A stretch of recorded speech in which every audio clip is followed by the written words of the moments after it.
Welcome back to another episode of Flyin with Best Fight Picks. I am your host, Flyin Brian, and this special UFC on Fox 16 edition of the podcast is proudly brought to you by Unique Kennels, the official bulldog of MMA, raising affordable and healthy bulldogs for the last 30 years. Look him up on Twitter at Unique Kennels 71 and also on the old Instagram, instagram.com/Unique Kennels. If you haven't had your daily dose of cute, go there to get that in right now. With me, as always, the number one MMA analyst in the entire world, Daniel Levy with MMA Thought and also with Best Fight Picks. You can find him on the World Wide Web at bestfightpicks.com. What you're going to do is you're going to go to that website, go to the upper right-hand corner, put in your email address, and Daniel will send you his plays as soon as he makes them for each and every fight card. You can also find him on Twitter at MMA Thought and also at Best Fight Picks. Daniel, the last show that we had the chance to talk about was UFC Fight Night 72. Can you tell us what plays you made for that card and how they turned out for you? Yeah, so we took that shot on Jimmy Rivera making his UFC debut, and he goes in there and knocks out Marcus Brimage in under 2 minutes to cash that play for plus 1.25 units. And then obviously the parlay with Leon Edwards and Joseph Duffy, that cashed pretty easily for plus 2.03 units. So all in all, we went plus 3.28 units for the night. I tailed you on those, so thank you so very much for the extra money in my pocket. And the fight card that we're going to talk about this coming Saturday, July the 25th, from Chicago, Illinois, is UFC on Fox, regular Fox number 16. And the first fight we're going to talk about is Zach Cummins versus Dominique Steele. Dominique Steele has the longest nickname in all of mixed martial arts. His nickname is Nonstop Action-Packed Dom T. His professional record is 13-5, and Zach Cummins is 17-4. Currently, the odds have Cummins as a pretty healthy favorite at minus 260 and Dominique Steele at plus 220. In the film that I watched of Dominique Steele, I was very, very unimpressed, even though he has won the majority of his fights. Most of them are by decision, but what I saw was that he uses almost no head movement whatsoever, and he's making his UFC debut in this fight on short notice. It was announced just 2 weeks ago that he would replace Antonio Brago Neto. Cummins, commentators frequently talk about how this guy is a huge welterweight, and while that might be, I'm pretty tired of hearing it. And his last few opponents, like Ian Cabral and Gunnar Nelson, just aren't that large of welterweights, and that's who we fought. He does have a pretty dynamic striking attack, way more dynamic than one of his teammates, who we will talk about later on this show. Cummins does have a brown belt in Brazilian Jiu-Jitsu. He has decent offensive and defensive wrestling. He's got some pretty solid head movement. He throws some pretty heavy strikes. I think that he puts down Dominique. I have the longest nickname in UFC history, Steele, with a KO in the third. That's what I put on my UFC pick'em. I'm possibly going to put Cummins on my countermove team. But how do you see it, Daniel? You know, Zach Cummins, he's one of these tough, gritty guys that basically what he looks to do is shut you down with his grappling. You know, he uses his size to pin you up against the fence. He'll take you down. He'll take your back and choke you out. And interestingly enough, that's actually what happened to him when he fought Gunnar Nelson. And the funny part was that Gunny looked half his size. You know, a lot of people talk about how Gunnar Nelson can drop to 155 pounds, and it's most probably true. So, you know, Zach Cummins, he is a tough, gritty guy, like I mentioned. And when you talk about his opponent, Dominic Steele, you know, like you mentioned, Brian, he doesn't have the best head movement. He doesn't have the best gas tank. But what he looks to do is put a lot of pressure on his opponents, you know, chain the takedowns, try to stall out the fight. But, you know, he's very hittable. His striking defense just isn't there, and he's been knocked out more than once as a result. So what I think is going to happen is, despite the fact that Zach Cummins is coming off such a long layoff and, you know, he had surgery and all this and that, I think that this is a good bounce back fight for him, and I think he's going to get the win here. Our next fight is a women's bantamweight fight between one of the four ladies that's on the Four Horsemen, Jessamine Duke, the Gun, versus Elizabeth Phillips. Jessamine Duke has the longest reach advantage on this entire fight card at 8 inches. Neither of these ladies are very good. Avoid all countermove with this. Do not make a bet on this fight. Put Phillips on your UFC pick'em by decision. And let's move on to the next fight. We've got a lightweight fight between Ramsey Nijem and Andrew Holbrook. First, holy shit, Holbrook is 9-0, and all of those wins are by submission. All but one of those wins was in the first round, but he's coming into this fight on short notice against the guy who's fought way higher caliber of fighters than him. He's also got a lot of wins by submission. Nijem holds a TKO victory over Beneil Dariush, which is pretty high in my book. That's pretty important. And from that fight, I saw that he has a pretty decent stand-up game. He's also a Division I wrestler. In this fight, I feel like Nijum is going to get the better of Holbrook. Holbrook's not going to be able to get another first-round submission. Look for Ramsey Nijum to either grind out a decision with that Division I wrestling skills or to use his developed stand-up striking game to get a TKO. I feel like I'm going to put Ramsey Nijum on my UFC pick'em with a decision or by a TKO in the third. I'm going to avoid the counter move on this one. What do you got, Daniel? You know, it's funny. I heard you just say that Ramsey Nijum's a Division I wrestler. So, you know, I went and I looked it up, and it's true. He's a Division I wrestler. And the reason that, you know, I'm kind of making a big deal about that is that we don't really see that too often in his fights. You know, he goes in there and he swings some wild haymakers that aren't textbook at all. You know, sometimes they're effective, but when he fights a good counter striker, you know, he's been knocked out more than once. You know, Tony Ferguson knocked him out. Miles Jury knocked him out. Even Carlos Diego Ferreira knocked him out. You know, it's one thing to get knocked out by Tony Ferguson. You know, he definitely has some punching power. But when you're getting knocked out by guys like Miles Jury and Carlos Diego Ferreira, you know, this was Diego Ferreira's only knockout win ever. So the chin of Ramsey Nijum, it is not the best chin at all. But he's a very tough guy, and he comes to fight every single time. And, you know, from time to time, he'll get some great performances. Obviously, he finished Beneil Dariush in the first round. And one doesn't simply finish Beneil Dariush in the first round. Now, we were talking about how he's a Division I wrestler, but we couldn't really tell because he doesn't really set up his takedowns. And, you know, one little common theme that we've been talking about in the last couple podcasts is that, you know, wrestling and MMA grappling are two completely different things. And a perfect example of that is when Ramsey Nijum fought James Vick. And, you know, he shoots from a mile away. James Vick easily sprawls and chokes him out with that front choke. So the interesting thing about this fight is that Andrew Holbrook, he is 9-0. He does have 9 finishes via submission, just like you mentioned. But Ramsey Nijum, he's not half bad on the mat either. And the thing with Holbrook is we haven't seen too much of his stand-up because in his fights, you know, he's usually able to close that distance real quick, drag you to the ground, and choke you out. In one of his fights, he did get dropped, and then he showed, you know, his heart, and he got back up and kept fighting and eventually won the fight in the first round. Now, to me, the fact that he got dropped, that's actually not a knock on his chin because it wasn't like, you know, a jab like, you know, when Edson Barbosa got dropped by Cowboy Cerrone, which we're going to get to here in a little bit. He legitimately got caught. And then he got back up because he's got that kind of heart. So, you know, I'm curious to see what happens when he fights a seasoned UFC veteran. And that's exactly what Ramsey Nijum is. So, you know, I'm always looking at these dogs and I wanted to play Andrew Holbrook, but I just haven't seen enough film on him. You know, there's not much out there. And the couple fights I did see, he's great on the ground, but haven't seen much on the feet. So for that reason, I got to pass. But from a betting perspective, I do think this is dog or pass because I'm one of those guys that looks to fade Ramsey Nijum.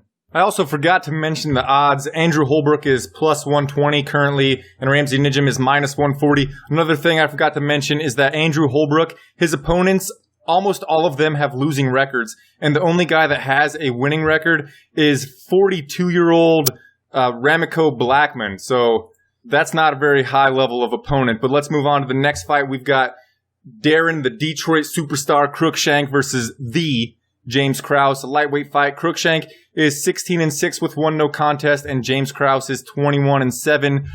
The odds currently have Darren Cruikshank at minus 155 and the comeback on James Krause at plus 135. I've met James Krause in Lincoln, Nebraska because I'm from Nebraska. He's a really nice guy. I talked to him a little bit on the social media. I think he's a really awesome dude. And so I'm sorry that I'm about to pick against him, but I'm going to have to. He's been fighting at a high level for a really long time. However, I think he's very one-dimensional, just jab, jab, jab, jab, jab, and not much else. His opponent, Darren, the Detroit superstar Cruikshank, has an extremely diverse stand-up striking attack. He's got some spinning techniques, which I really love spinning shit. I'm not like one of the Diaz brothers. He's got a second-degree black belt in Taekwondo, and I know you're going to talk about this, that Anthony Njokuani isn't that great, but he showed in that fight when Darren fought him that he's got some wrestling. He's not just a stand-up spinning guy. He's got some wrestling. So maybe it's not that impressive against Anthony Njokuani, but he did show that. I think that Darren Cruikshank wins this fight easy in a decision. I'm just not impressed with James Krause.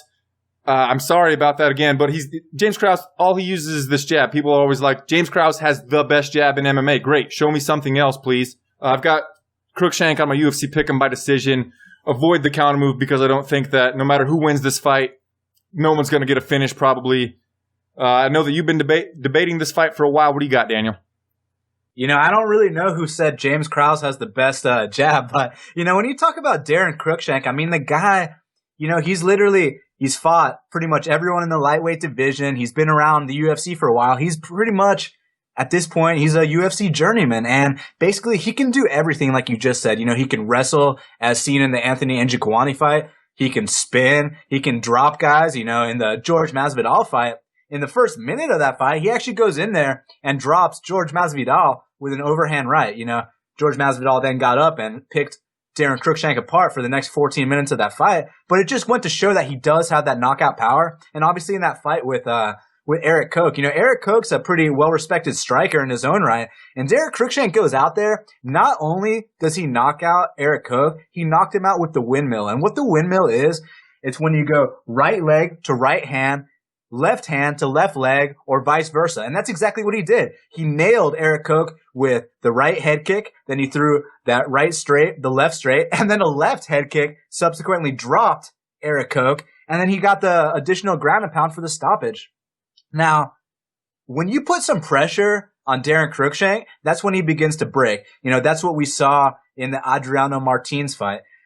Interestingly enough, the first time we ever saw Darren Cruikshank was when he fought James Vick on Tough. And, the first 2 minutes he's teeing off on James Vick. Then he got a little bit cocky. He starts spinning. He starts, faking takedowns. And James Vick countered him with a beautiful knee and knocked him out cold. That was the first time I ever saw Darren Cruikshank. Then he comes to the UFC and, he's had a couple of dominant fights like, the Eric Koch fight like we mentioned, obviously the Mike Rio fight. But then he's had some not so dominant performances, the Adriano Martins fight. In my personal opinion, I thought Yves Edwards outstruck him. Now, the way to beat Darren Cruikshank is to use a lot of pressure on him and to use an effective jab. George Masvidal showed that you got to use an effective jab against Darren Cruikshank. Yves Edwards showed you got to use a jab to beat Darren Cruikshank. And John Makdessi showed you got to use that jab to beat him. You know what's something that James Krause does really well? He's got a really damn good jab. And it's been shown time and time again that having that tool in your arsenal can beat Darren Cruikshank. And another thing that I noticed in Darren Cruikshank's film is that when you kick him on that inside leg kick or the body, he doesn't throw anything back. And it's funny. I heard Benny Dariush talking in a post-fight interview that Master Hoffa actually told him, hey, man, if you kick him on that, that inside leg kick or that body kick, it's basically a free shot because he doesn't return any fire for that kick. So if James Krause has been watching the film, he's going to know that anytime he kicks him to the body or the leg, it's going to be a free shot because Darren Cruikshank's not going to return fire. Now, the thing with James Krause is my biggest issue with him is that he tries to look too pretty when he fights. He's got that jab that he constantly pumps in your face. He throws a push kick to your face, and he's basically like a George Masvidal light. He's like a diet George Masvidal. And even though, he's not the best UFC fighter around, I still think he's got enough to beat Darren Cruikshank. In his last fight, he goes in there with Valmir Lazaro, who's, Nova União's dark horse.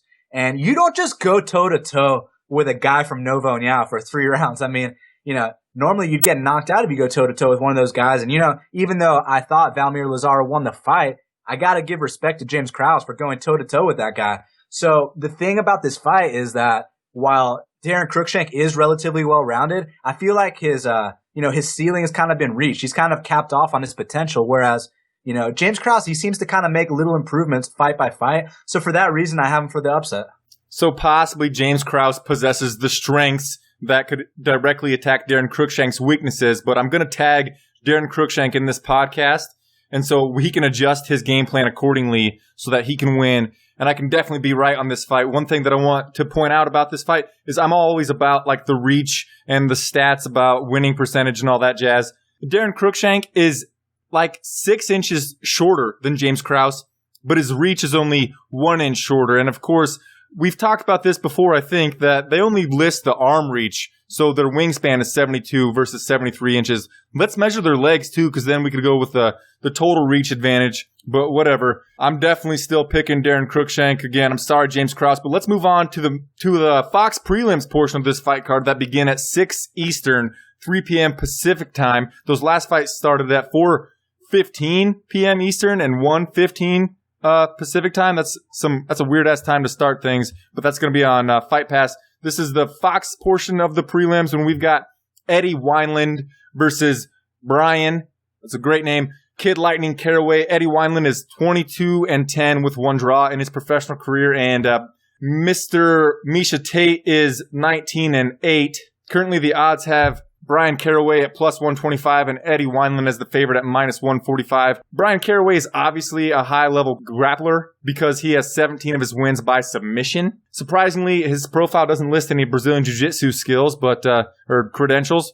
But maybe he's got some. He's got 17 wins by submission. That's got to be something. He's been fighting at a high level of competition for a really, really long time, but he's been unable to put a winning streak together for high-profile promotions. I already said it. Basically married to Misha Tate, who we'll talk about later on this fight card. And be noted right now that Misha Tate's going to corner Brian Caraway, and then he's going to come back and then corner her later on. But that's a story for another day, I suppose. Wineland was the first ever WEC bantamweight champion. He's known for his striking, and he has also been fighting at a high level for a really long time. His last fight was over 12 months ago, and if you haven't heard me on this podcast ever, a person who's been away from the octagon for over 12 months only wins 35% of the time. I think that Brian Caraway drops that percentage to 34.9, and he grinds out or submits Eddie Wineland. I've got Caraway via fish hook and submission in the 3rd round on my UFC pick'em, and I might put Mr. Misha Tate on my counter move. What do you think, DFL? You know, back in the day, Eddie Wineland was one of the baddest dudes in the bantamweight division. You know, obviously he's the former WEC bantamweight champ, and basically what he looks to do is, you know, he's very confident in his stand-up, to say the least. So confident that he leaves his chin straight up in the air. He has his hands down. But if this guy hits you with his straight right or his jab, it's going to hurt for sure. And he's got some good footwork, too. He's got good awareness. And usually he has good takedown defense, except when he starts to get a little tired. And, you know, in his last couple of fights, you know, he hasn't been looking the best, man. He's definitely on that decline. And in this spot, it's very interesting because, you know, last time Eddie Wineland fought, it was my biggest underdog hit of all time. He fought Johnny Eduardo, who's Nova União's striking coach. And, you know, obviously everyone who knows Nova União, you know, Jose Aldo, Renan Barão. Their striking coach is Johnny Eduardo. And he comes into the octagon as a plus 800 underdog against Eddie Wineland. And then he goes out there and he knocks out Eddie Wineland in the 1st round. And, you know, I'm not trying to toot my own horn or anything like that, but the reason that I picked Johnny Eduardo is just for the sole fact that Eddie Wineland keeps his hands down and his chin up, and he's going up against Nova União's striking coach. That wasn't, you know, going to bode well at all. Now, I just thought that Johnny Eduardo was going to go in there and, you know, piece him up for a 30-27. He goes in there, and not only does he knock him out in the 1st round, he breaks his jaw, and he literally made Eddie Wineland say the following words: "Is the juice worth the squeeze?" He literally said that he wasn't sure if he wants to fight anymore. He's talking retirement, 1 foot out the door. And whenever that kind of situation happens, you know, for example, last week I faded Josh Thompson for that exact reason, you know, in addition to the fact that I'm very high on Tony Ferguson. But in this specific instance, you know, Eddie Wineland, I'm just fading the retirement talk and the fact that he just hasn't looked that good lately. He's been very hittable. He can get grinded out. And when you talk about Brian Caraway, like you mentioned, 17 of his 19 wins are via submission. This guy will randomly dive on a sub. He chains his takedowns really well together. His striking is kind of sloppy, but it's somewhat effective. You know, he'll wing hooks, and eventually he'll find a way to drag the fight to the ground. And I think that's what's going to happen here. He's going to get Eddie Wineland down. He's either going to grind him out or tap him out. So my first play of the night is Brian Caraway, and we're going to put 1 unit on it. I feel like that's a great play. I think that it's going to be a great night for the Caraway-Tate team. We'll see if you agree later on. It's going to be a bad night for Eddie Wineland, but one thing that he's got going for him is he's got some fantastic tattoos, in my opinion. Another guy who's got some fantastic tattoos is Killa B, Ben Saunders, who is one half of the next fight that's taking place in the welterweight division. He will take on Kenny Robertson. Kenny Robertson has a 15-3 record. Ben Saunders has a 18-6-2 draw record. It's a pick'em. Ben Saunders is minus 105 and Kenny Robertson is minus 115. Kenny Robertson is a former Division I wrestler. He says that he's got a black belt in wrestling. I don't think that actually exists, but he says that he's got a black belt in wrestling. We're going to move on. Most of his wins are by submission. Sometimes he's a little over-aggressive with his strikes when he's rushing in to look for a takedown. He's got a decent chin and solid head movement. Now, I'm picking Ben Saunders. I'm going to give that away right now. The other day on Twitter, Ben Saunders tweeted me and told me that I have a sweet profile picture because my profile picture is a bee with gloves on it, and Ben Saunders' nickname is Kill a Bee. For that reason alone, I'm picking Ben Saunders, but I'm going to back it up with a few legitimate reasons as well. He's got a black belt in Brazilian Jiu-Jitsu. I think of him as a submission specialist, but most of his wins are by KO or TKO. Probably the reason why I think of him as a submission specialist is because he had the submission of the year with an omoplata victory over Chris Heatherly. I personally don't think that Chris Heatherly is UFC material, but an omoplata is pretty fantastic anyway. Saunders is going to have a slight reach advantage over Robertson. I guess more than anything, I'm picking Ben Saunders because he talked to me on the Twitter, and I think maybe that's wishful thinking. I think that maybe after Ben Saunders gets this win by some crazy-ass submission, he should come onto this show, talk to us, maybe break down the next fight card. But I'm going to hand it off to you, Daniel. What do you got? Yeah, so I'm going to talk about this fight in just a second, but just to go off topic for a sec, back on that Brian Caraway talk, one thing I want to point out is that as a gambling man, whenever you have a guy that's willing to cheat to win, that's just, it bodes really well. And it's funny because as a fan, you don't like to see a guy use a fish hook to choke someone out. It's really dirty. It's unsportsmanlike. But as a betting man, it's great because he's going to do whatever it takes to get the win. So I just had to point that out there. But anyways, as far as Ben Saunders and Kenny Robertson are concerned, what can you say about Ben Saunders? He got cut from the UFC and, he fights his way back to the big show. And what he's been doing now, he's been training with Eddie Bravo at 10th Planet Jiu-Jitsu.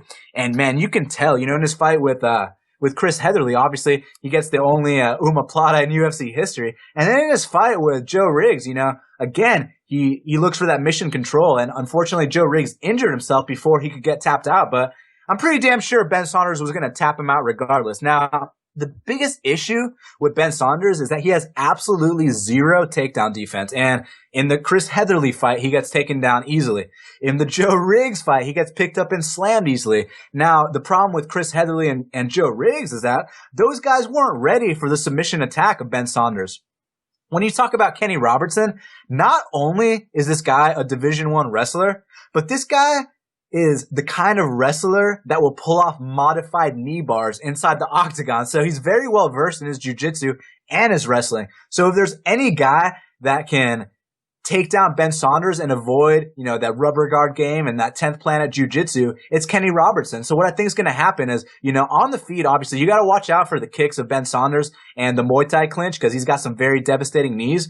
But like you mentioned, Kenny Robertson does have some great head movement. He's going to be able to close that distance, and taking down Ben Saunders is not a feat at all, but avoiding the subs is. And I do think that Kenny Robertson will be able to grind out Ben Saunders here. So the line is a little high for my liking. I was kind of wanting Kenny Robertson at plus money. So this is one of those instances where I'm going to wait for the weigh-ins before I make my play. But my pick is definitely Kenny Robertson here. And Ben Saunders calls the rubber guard the buzz guard because he's the killer bee, of course. And even if you decided to make that play on Kenny Robertson, I'm going to pass. I'm going to stick with my boy, Ben Saunders. I'm going to have him listen to this damn podcast. Thank you so much for showing me that love on the Twitter there, Ben, for the profile picture. Definitely avoid this fight on the counter move, possibly Kenny Robertson. Let's move on to the next fight. We've got a couple of older dudes in the lightweight division. Jim Miller, he's 24-6, is going to fight Danny Last Call Castillo, who is 17-8. And sorry to say it, Dan, this might be Danny Castillo's last call. Currently, the odds have Danny Castillo at plus 110 and Jim Miller at minus 130. Jim Miller has been in the UFC for a really long time. He's a submission specialist with a black belt in Brazilian Jiu-Jitsu, but he also has 17 victories by submission, and he has a black belt in Taekwondo as well. So this guy's just got black belts all over the place.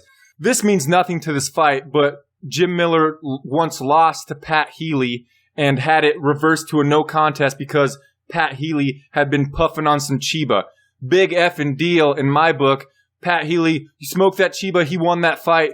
Danny Castillo, he trains with Team Alpha Male. He has a split decision defeat to Tony Elkukui, which means the Boogeyman Ferguson. I'm listing that as a good thing.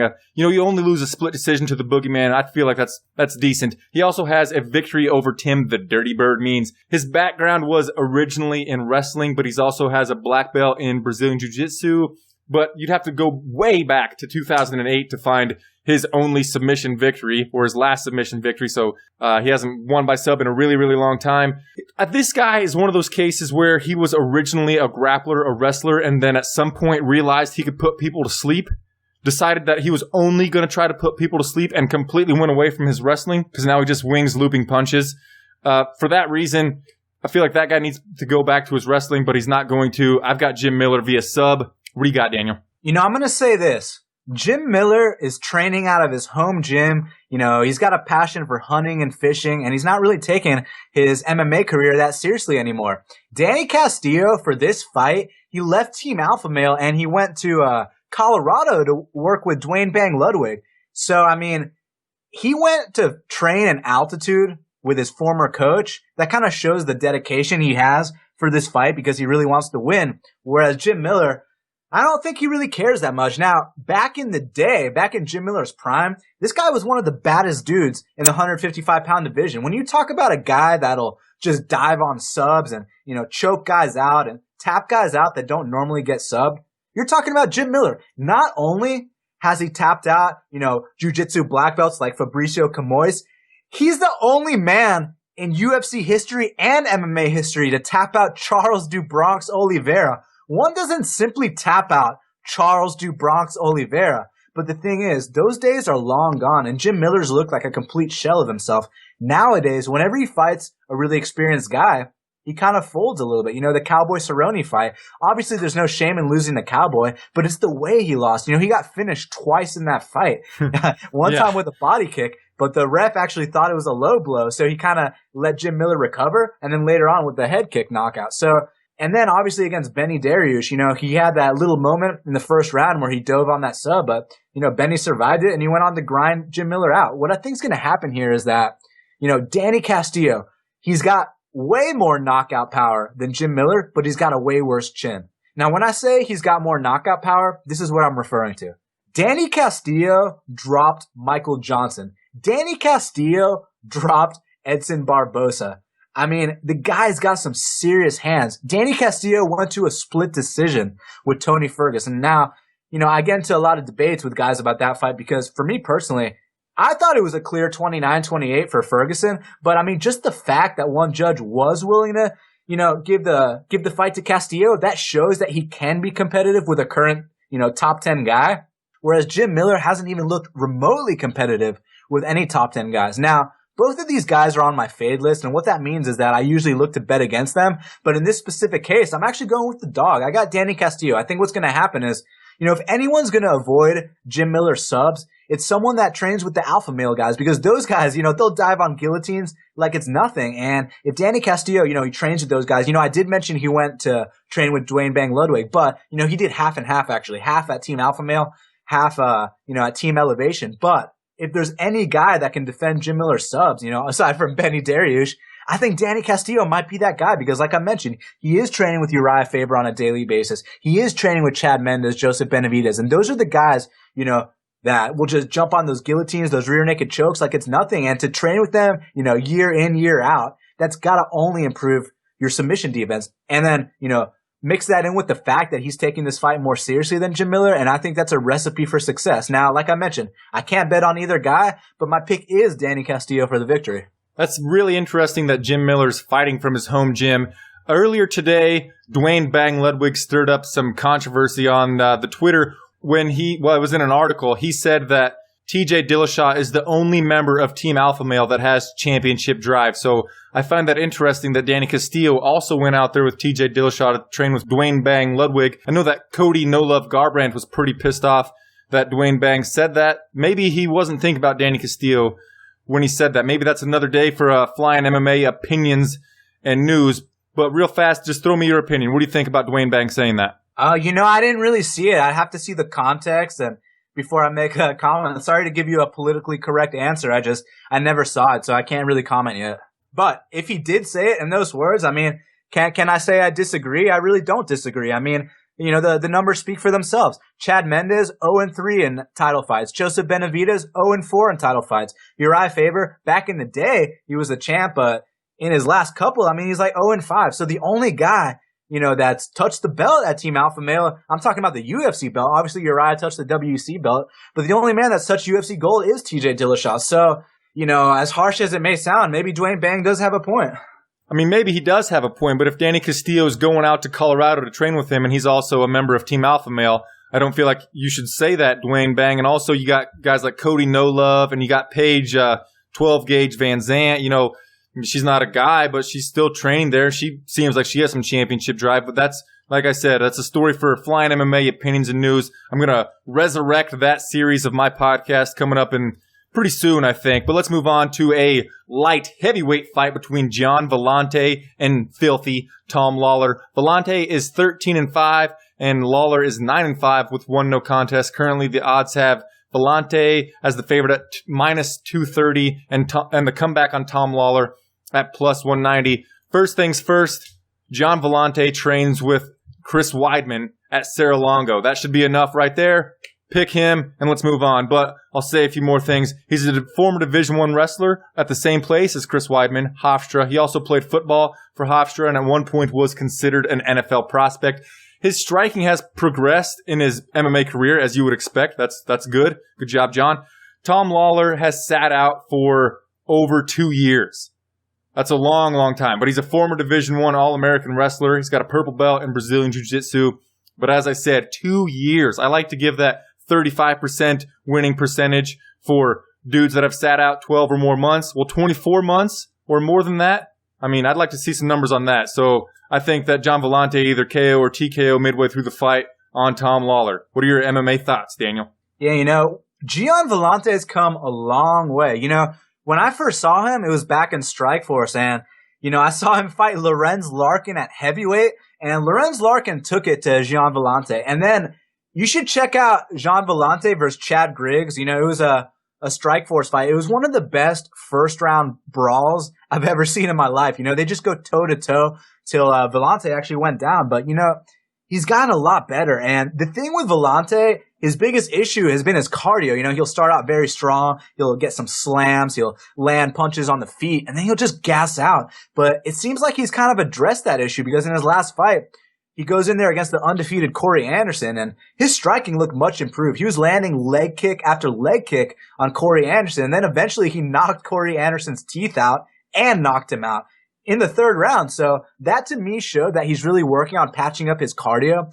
And, when you talk about Tom Lawler, he's another one of these journeymen, He's been around the UFC forever. He doesn't really fight that much. He wins some, he loses some, but what he looks to do is basically, clinch you up against the fence, land some knees to your thighs, take you down, maybe jump on a guillotine here and there. But the issue with that against Villante is that Villante, you're talking about a former heavyweight versus a guy that could potentially make welterweight. I could see Tom Lawler at welterweight if he was really taking his career seriously.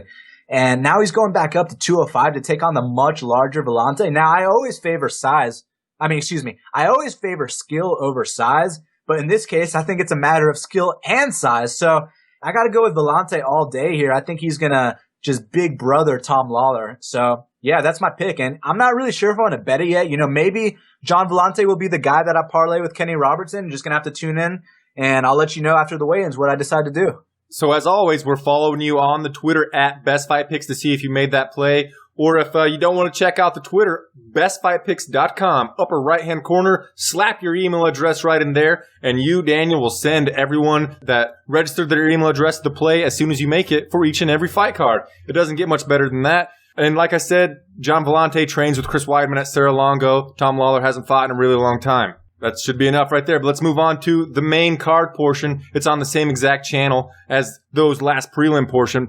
Regular Fox, Big Fox, free. We're going to bring in some casual fans for this one. This portion of the fight card starts at 8 Eastern, 5 p.m. Pacific time, and we've got a couple of guys that have been around for a really long time. We've got Joe I've got one of the worst nicknames in mixed martial arts, J-Lo Lozon versus Takanori, the Fireball Kid, Gomi. Joe Lozon is 24-11 in his professional career, and Takanori Gomi is 35-10 with 1 no contest. Currently, the odds have Joe Lozon, for some reason, he's the largest favorite on this fight card at minus 350, and the comeback on Takanori Gomi at plus 290. J-Lo has been fighting at the highest level for an extremely long time. For instance, way back at UFC 63, not Fight Night 63, regular UFC 63, he fought and beat Jens Pulver. He also fought George Masvidal way back in 2005. He's also been an extremely exciting fighter in that time, as he is the all-time Zuffa record for post-fight bonuses with 13. That's 1 more than the greatest fighter of all time, in my opinion.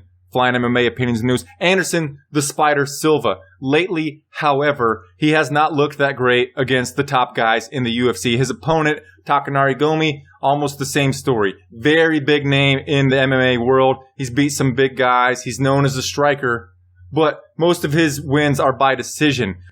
This is one reason why I'm picking J-Lo Lozon over Takanori Gomi. I just found the article a little bit ago. Takanori Gomi once said to Bleacher Report that he would quit drinking if he was granted a title shot. So this guy obviously loves him some Fireball. My thoughts are, how about you quit drinking and then maybe you'll get a title shot? I don't like Takanori Gomi's mindset on that. For that reason, among other things, I'm picking J-Lo to sub him out. No counter move, but I've got J-Lo with a sub in the 3rd on my UFC pick'em. How do you see it, Daniel? Yeah, Joe Lozon, he does have the most post-fight awards in UFC history, but in Zuffa history, I think actually Cowboy has the record. I mean, that guy, talk about a bonus guy, talk about a bonus machine. That guy just always getting these bonuses. But when you talk about Joe Lozon, he's another one of these tough guys that'll just dive on subs, and his stand-up's not half bad either. The problem with Joe Lozon is, I don't want to say that his chin isn't that great, even though he has been knocked out a couple times. But usually when he gets knocked out, it's because he's fighting better strikers, younger, fresher strikers. Now, Takanori Gomi is a striker, but he's not younger or fresher at all. He's probably a little bit more battle-worn than Joe Lozon, interestingly enough. So they're both on the decline, but I actually think that Lozon's got the edge everywhere. A lot of people think that Lozon's got to get this to the ground and tap him out to win. I think he can beat him on the feet, too. So, Gomi literally needs to knock him out to win. He's not about to win a decision here, in my opinion. Usually when strikers beat Joe Lozon, like Michael Johnson did, if they don't knock him out, they pick him apart for 3 rounds. And, Takanori Gomi did pick Isaac Valley Flag apart for 3 rounds, but I don't see him doing that to Joe Lozon. This does have potential to be a war, but it also has potential to be a one-sided ass whooping. So I'm going with Joe Lozon here. Now, the only reason I'm not betting on him is, in addition to the fact that it's like minus 350, Joe Lozon's a guy that I look to fade too, and so is Gomi. So it's another fade versus fade, and I'm just going to sit back and enjoy the show. One reason why I would fade Joe Lozon is he always seems to just throw his inhibitions to the wind and let's get crazy. I'm looking for a post-fight bonus. He does have the most post-fight bonuses in UFC history. As you said, maybe not Zuffa history. That might belong to Cowboy. But for that reason, he just gets a little crazy. He might abandon like a real game plan for some wild, entertaining stuff. And while I appreciate that, that's not something that I'm really looking to bet on. I like Joe Lozon. I like his mentality. I like his crazy eyebrow raising in his post-fight interviews. So I hope that he wins. Not only am I picking him, I hope that he wins. This next fight could be fight of the night. We've got Edson Jr. Barbosa versus Paul the Irish Dragon Felder. Barbosa is 15-3 and Paul Felder is a perfect 10-0. The odds are really close. We've got Edson Barbosa at minus 150 and Paul Felder at plus 130. Both of these guys have won fights by highlight reel spinning shit knockouts. Fantastic. Go look up those highlights right now. Paul Felder has a black belt in Taekwondo and Karate and a blue belt in Brazilian Jiu-Jitsu. 70% of his wins, which means 7 out of 10, are by KO or TKO. The other 30%, 3, are by decision. Similarly, Edson Barbosa has a black belt in Taekwondo and Muay Thai. He's got a purple belt in Brazilian Jiu-Jitsu, though. The majority of his wins are also by KO or TKO. His last submission with that purple belt in BJJ was over 6 years ago. The one bad thing that everyone says about Edson Barbosa is his lack of chin. But I feel like he shut some of those critics up against Michael Johnson. He did lose that fight, but he didn't get knocked out. with a jab, like from Cowboy Cerrone. But I do feel like he doesn't have that much of a chin. I feel like Paul Felder's going to get to it. I feel like you need to put Paul Felder on your counter move team, and on UFC Pick'em, put him with a TKO stoppage. You choose the round. Just close your eyes and pick one. What do you got, Daniel? You know, Edson Barboza, when he first came into the UFC, he was an undefeated Muay Thai world champion and an undefeated MMA fighter. And he was one of the scariest strikers at 155 for the longest time. I mean, the guy's leg kicks are devastating. He actually stopped a couple fights via leg kicks. And, you know, that hasn't really been done more than once inside the octagon. And, you know, he's got two stoppages via leg kicks. And obviously, his knockout over Terry Edom might literally be the best knockout in UFC history. Obviously, you know, he did that spinning heel kick and stiffened him like a board. Once he fought Jamie Varner, that really showed what you have to do to beat Edson Barboza.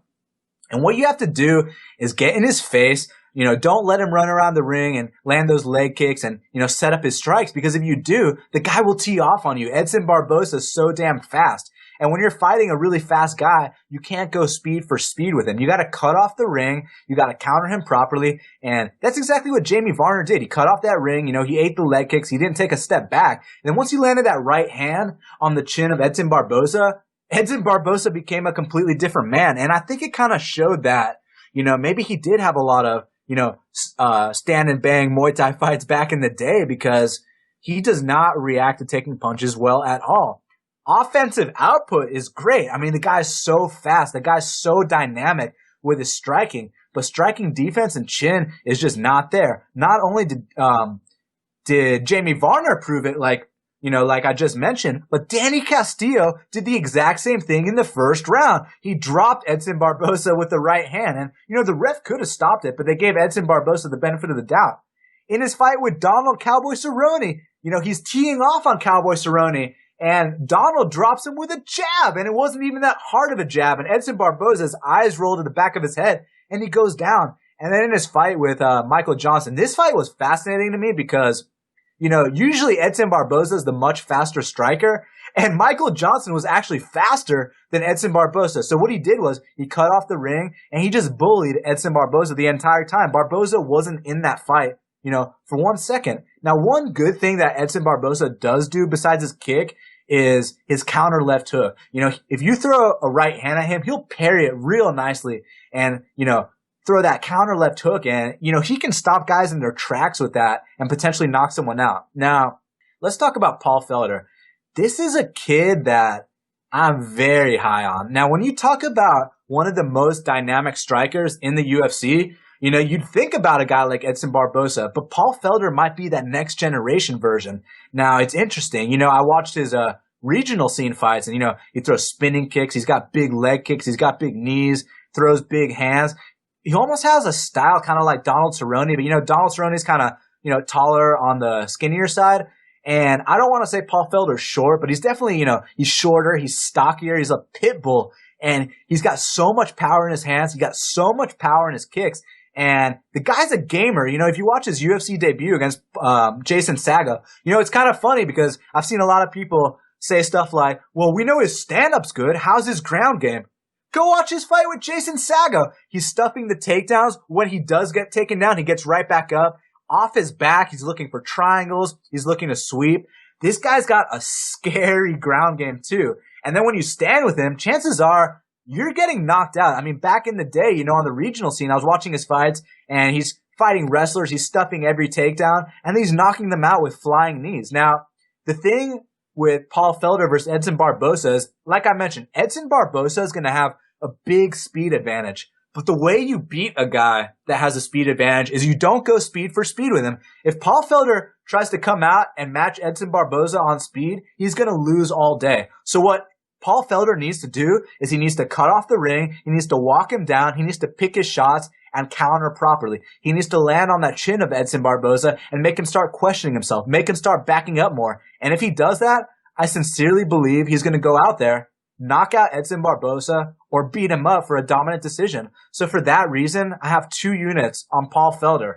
I'm over here always giving the stats on reach, and Barbosa is going to have a 5-inch reach advantage, but according to Fightnomics, a 5-inch reach advantage means nothing. You have to have a 6-inch reach advantage before it accounts for something. Now, I followed you on that unit. We're talking about Paul Felder possibly finishing Edson Barbosa. Right now, I'm looking at it. Paul Felder wins inside the distance is something like plus 190. Would you consider that? Yeah, I mean, you never know. I'm just taking the shot straight up on the money line. You know, if someone wants to play with the prop, I don't blame them. But, you know, Edson Barboza is a seasoned vet. So, you know, if he doesn't get knocked out, you know, he could lose a decision. I mean, Michael Johnson took him to a decision. That's a knockout artist too. Now, I think Paul Felder hits harder than Michael Johnson. Michael Johnson's faster. But, man, Paul Felder is such a powerhouse. He's so mean. And it's funny because, you know, normally Edson Barboza is the guy throwing the spinning attacks. What's going to happen when someone else throw spinning attacks at Edson Barboza and they hit way harder than him and they don't back down when they get hit? So it's just going to be interesting, you know, as long as, you know, Paul Felder doesn't get caught with, you know, a body kick right in the liver or, you know, a head kick right on the chin. I think he's going to dominate Edson Barboza. You know, another thing I want to say about Paul Felder is, you know, when guys fight Danny Castillo, you know, normally they lose the first round. I don't care who you are. You know, Michael Johnson lost the first round. He got dropped hard. Edson Barboza lost the first round. He got dropped hard. When Paul Felder fought Danny Castillo, he didn't lose a single second of that fight. Danny Castillo looked like he's never fought a day in his life. And Danny Castillo's a guy he's been in there with Anthony Showtime Pettis. He's been in there with Donald Cowboy Cerrone. He's been in there with Tony Ferguson. You know, he's been in there with all these tough guys. He goes in there with Paul Felder and he looks like a complete amateur. And that's just how good Paul Felder is. You know, you try to take him down, he's going to throw a check knee. You stand up with him, he's going to fire off some super hard leg kicks. He might even start spinning on you. So if you haven't seen Paul Felder versus Danny Castillo, I recommend you go on UFC Fight Pass right now and check it out because that's one of the best stand-up displays I've ever seen in my life.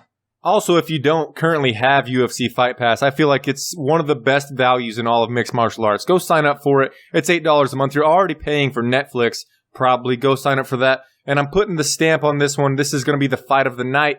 If the next fight isn't the fight of the night, the next fight is the co-main event of the evening. We've got Miesha Cupcake Tate versus Jessica Evil Eye. Miesha Tate is 16-5 in her professional career. She's the number 2 women's bantamweight in the world for a good reason, I think. Jessica Eye is 11-2 with 1 no contest. That 1 no contest, similar to Pat Healy that we talked about earlier. She won that damn fight. She was just puffing on some Chiba.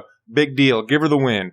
The odds currently have Miesha Tate at minus 200 and Jessica Evil Eye at plus 170. Miesha Tate, in my mind, is the second best women's bantamweight fighter in the world, and it will not change in this matchup. Some people think that Miesha Tate is going to get hurt by Jessica Eye on the feet because Miesha got hurt by Sarah McMahon when they fought each other. Sure, she did get hurt by Sarah McMahon, but to me, Miesha Tate showed her heart and determination to win more than anything by getting back up from that strike and then doing to Sarah what Sarah was going to do to Miesha Tate, which was wrestle her for the rest of the fight. And Miesha won a 29-28 decision, I'm pretty sure. I think that even if Jessica Eye does hurt Miesha Tate on the feet, Miesha Tate's going to grind this thing out. Jessica Eye, she has losses to Aisling Daly and Alexis Davis, and her best win, you know what? I can't name it. So I got Miesha Tate on my UFC pick'em by decision. I think that, to me, in the world of women's bantamweights, it goes Ronda Rousey, Miesha Tate, and then the rest of the weight class. And Jessica Eye is just another one of those in the rest of the weight class, in my opinion. I know that we disagree on this one, Daniel, so convince me that I'm wrong. I have a question for you. Yeah. You said Miesha Tate's the number 2 women's fighter in the world? Yeah. What about Kat Zingano? I think Miesha Tate's better than Kat Zingano. You know Kat Zingano finisher, right? Yeah, I do know that, but okay. Yeah. All right, cool. All right, just wondering if you knew that. But anyways, about this fight, you know, Miesha Tate, she is a tough, gritty vet, like you mentioned. I mean, she's got heart for days. If there's one thing you need to applaud about Miesha Tate's style, is her heart, because, you know, in that fight with Julie Kedzie, she gets dropped with a head kick, you know, and she comes back in that 3rd round and she finds the armbar and she'll just pull wins out of her ass like no problem. And it's funny because, you know, you did mention that fight with Sarah McMahon, and in the first round, Sarah McMahon was taking Misha to school, and that's exactly what Jessica Ai is going to look to do. Keep the fight standing and land those big punches. The thing with Sarah McMahon is that in the second round, she completely abandoned her game plan. She stopped standing. She stopped landing those big punches. She let Misha Tate take over. And then once Misha Tate got on top of her, it kind of seemed like Sarah McMahon just quit. Now, when I talk about Jessica Ai, I mean, in the UFC, in my opinion, she's undefeated. I thought she beat Sarah Kaufman. Well, she did beat her. And then Alexis Davis. It's funny. I actually bet on Alexis Davis, and I thought Jessica Ai won the fight. But, those fights were pretty good, whatever. But it was her fight against Leslie Smith. That's when I was really impressed. That's when my eyes were open because she came out. She looked like a completely different fighter than in her fights with Alexis Davis and with Sarah Kaufman. I mean, she goes in there. She's landing big bombs on Leslie Smith, and she was she was pinpoint, she was accurate, she was precise. It just looked like a completely different fighter. Whereas with Misha Tate, we kind of already know what to expect. And, I kind of feel like Misha Tate's been on the decline for a while.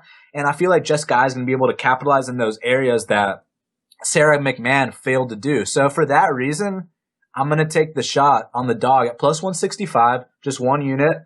And I'm going to go for Jessica Ai here. This is one of the very few times when I'm not going to tail you on a bet, and I definitely disagree. Like you said, I do know that Kat Zingano finished Misha Tate, but I mean, maybe I'm just really down on Kat Zingano for her performance against Ronda Rousey.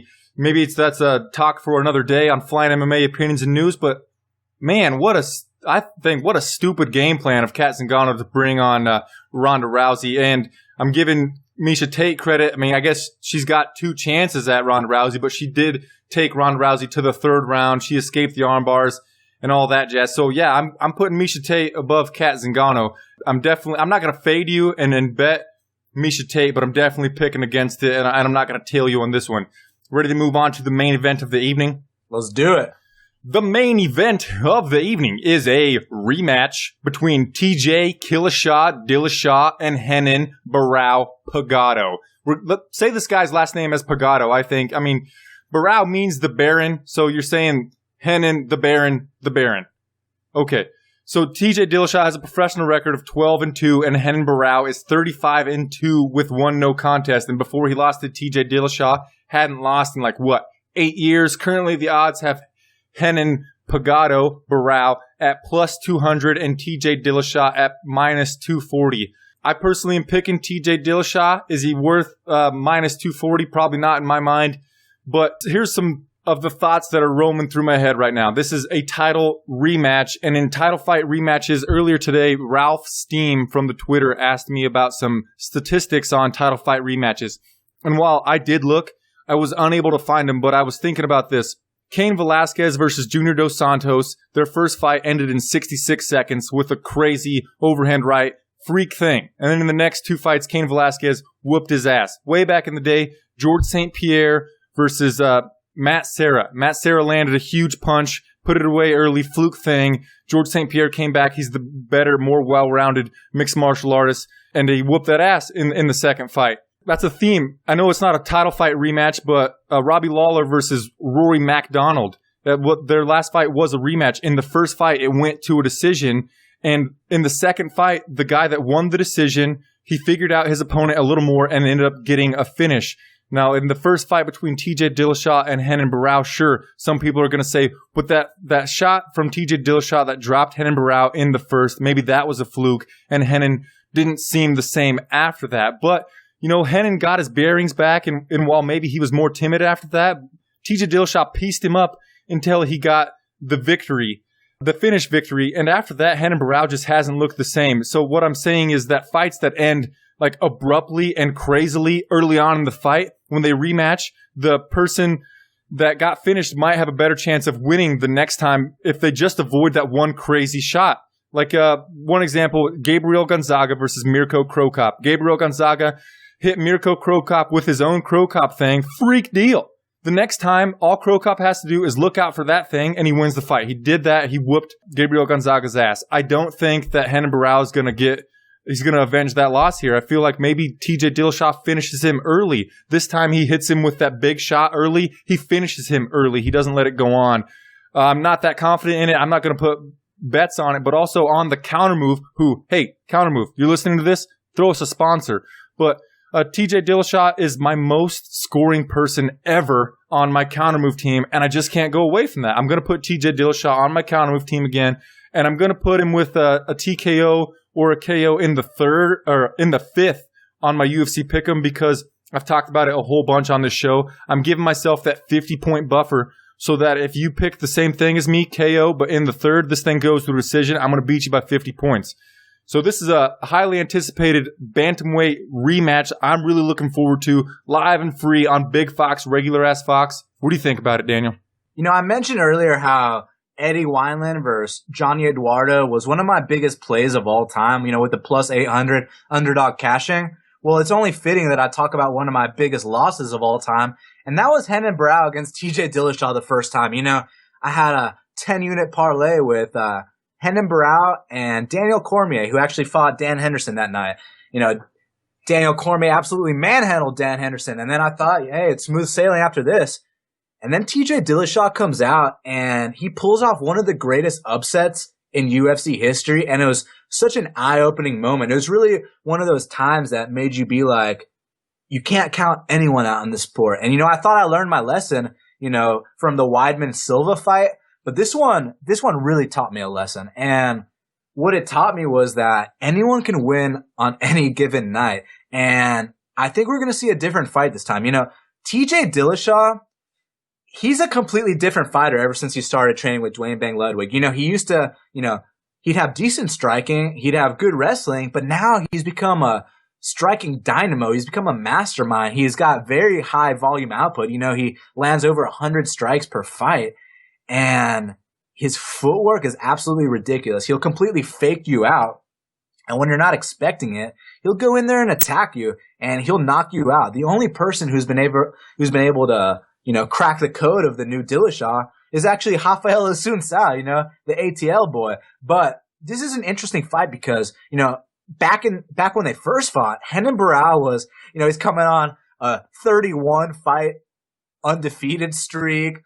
A lot of people are calling him the #1 pound for pound fighter. And I truly believe that he started to believe his own hype a little bit. It kind of got to his head. And even with that being said, he still showed up to fight against TJ Dillashaw. It's just TJ Dillashaw was the way better man that night. You know, no excuses. Now we're going to see if the element of surprise is gone, because I truly believe that Renan Barão had zero doubts in his mind that he was going to go in there and knock out TJ Dillashaw. And then when the, script was reversed, it had to mess with his head a little bit. But now he's had over a year to reflect and to make the proper adjustments. And we're going to see what really happens here, because one thing we were talking about earlier with the Paul Felder versus Edson Barboza fight is when you're fighting a guy that's faster than you, you don't want to match speed for speed. What you want to do is you want to cut off that ring and you want to really focus on your counterattacks. So if Renan Barão wants to beat TJ Dillashaw, that's what he has to do, in my opinion. He's got to cut off that ring, because we all know TJ Dillashaw is way faster than Renan Barão. So if Renan Barão, he starts going toe-to-toe with TJ Dillashaw, he's going to get knocked out again. But if he picks his shots, if he's careful, maybe even try to be the first man in Zuffa history to take down TJ Dillashaw, because, obviously Dillashaw's the wrestler, but Barão, he's not half bad with his grappling either. He's a very high-level jiu-jitsu black belt. Now, one very important thing we got to talk about is the Mitch Gagnon fight. Now, I'm actually in the minority. I actually thought he looked good in that fight. Now, let me explain. A lot of people thought he looked like total shit in that fight because, he wasn't really, bouncing on his feet. He was kind of a stationary target, even though he didn't really get hit that much at all. But here's the way I looked at it. Renan Barão was basically using 50% of his energy that entire fight, and Mitch Gagnon was going 100%, full out, giving it everything he's got against Renan Barão. And Renan Barão is just chilling. And not only does Renan Barão drop Mitch Gagnon, he outstrikes him, he takes him down, he eventually taps him out. He beat him in every single area of the game. I mean, what more do you want from the guy? I think the only way people would have been impressed with Renan Barão is if he went out there and knocked out Mitch Gagnon in 30 seconds. But instead, he beats him in every single facet of the game. So for me, I was quite impressed with that performance. He was just on cruise control. Now he's fighting TJ Dillashaw, and it's going to be a little bit different. He's not going to just sit back and chill, against the champion. He's going to have to go in there and really fight him. So it's going to be interesting. Now, I am a big fan of Barao, and one thing I like to talk about is it's not good to bet emotionally. So for that reason, I'm not going to bet on this fight because I'm rooting for Barao. So in my opinion, it's dog or pass, but I'm not going to bet on it because it's stupid to bet with your emotions. So pass for me. You're a guy that really likes to talk about the mental state of a fighter when they're in the cage. And you're talking about Renan Barao just putting it on cruise control against Mitch Gagnon. That's probably not good, right? I mean, I don't want a guy that's going to go in there against maybe a lesser competition. He wants the TJ Dillashaw rematch, but he goes in there at half speed or something. That's probably not good, right? Well, I'll say this. It's all about rising to the occasion. I don't really think, he viewed Mitch Gagnon as a threat. I feel like he thought he could just go in there and, be a little lackadaisical and still drop him, still choke him out. And that's exactly what he did. Against TJ Dillashaw, there's no way in hell he's going to come out, a little tentative. But I don't want to say he was tentative because he wasn't. I mean, like I said, he dropped Mitch Gagnon. He took him down. He beat him at his own game and tapped him out. So as soon as he locked that choke in, Mitch Gagnon didn't even think twice. He tapped out right away. So, I mean, the technique displayed by Barao was still amazing. It's just he didn't, he wasn't standing and banging like he did with Brad Pickett or anything like that. So this is such an interesting fight. And another thing, Renan Barao's in way better shape this time than he was last time. So we're going to see if that makes a difference. Obviously you want to lean TJ Dillashaw just for the sole fact of how the fight went the first time. But this is a completely different fight. I mean, Cain Velasquez versus Junior Dos Santos. The first time, Junior Cigano knocked him out in about a minute. So you'd think, oh, he's got his number. And then Cain Velasquez comes out and absolutely destroys him the next two times. So there's no guarantee that TJ Dillashaw is going to come out here and dominate him again. So at plus 200, when a guy's 32-2 and he's plus 200, I feel like you got to take that shot on him. But like I mentioned before, I am a fan of Renan Barao, so it's not smart to bet with your emotions. So I'm just going to enjoy the fight and cash out on the other bets that we made earlier, Yeah, when I'm watching this fight, I'm hoping that'll be filled with emotion because of the first fight when TJ Dillashaw dropped Renan early, I was losing my fucking mind. I hope that happens again at this fight card. I'm extremely excited to watch this fight card live and free on regular Fox, Big Fox, kind of early in the evening this coming Saturday. That wraps it up. Summarize the plays for us, Daniel. Yeah, so far what we have booked is we got 1 unit on Brian Caraway, 1 unit on Jessica Ai, and 2 units on Paul the Irish Dragon Felder. And we're going to wait for the weigh-ins to take a look at Kenny Robertson, maybe play him straight, maybe parlay him with Jean Vellante. Just, stay tuned to Best Fight Picks, and I'll let you know. And I will tell you on all of them that don't involve Miesha Tate or James Krause. Time to reveal our counter-move teams. Even though we're not sponsored by them yet, wink. I'm going to let you go first, Daniel. What do you got? I got Kenny Robertson, Jean Vellante, TJ Dillashaw, Jessica Ai, and Paul Felder. TJ Dillashaw is absolutely 100% necessary. He's my must-have of this fight card. I've also got Zach Cummins, Ben Killa B. Saunders. I like the dude. Thanks for showing me the love on the Twitter. I got Brian. I'm going to fish hook this guy. Caraway, TJ Dillashaw, and Paul the Irish Dragon Felder. That brings us to the end of the show. Time for the shout-outs, Daniel. Yeah, thank you so much to all the listeners of the show. And, if you like what you hear with Brian and I, check out my new show, Half the Battle. I usually do it every Friday on Fight Week. And this week I got some very special guests. I got Carlin Bardsley from the Parting Shot podcast. I got my man Andrew the Clown Kid Lawrence from Before the Bald Man Speaks. So I'm just really pumped about that. And, obviously got to, give some shout outs to James Lynch, to the Cage Cash guys, Go Paulo, Nick, all those guys, everyone that supports me, supports this, supports you, supports us.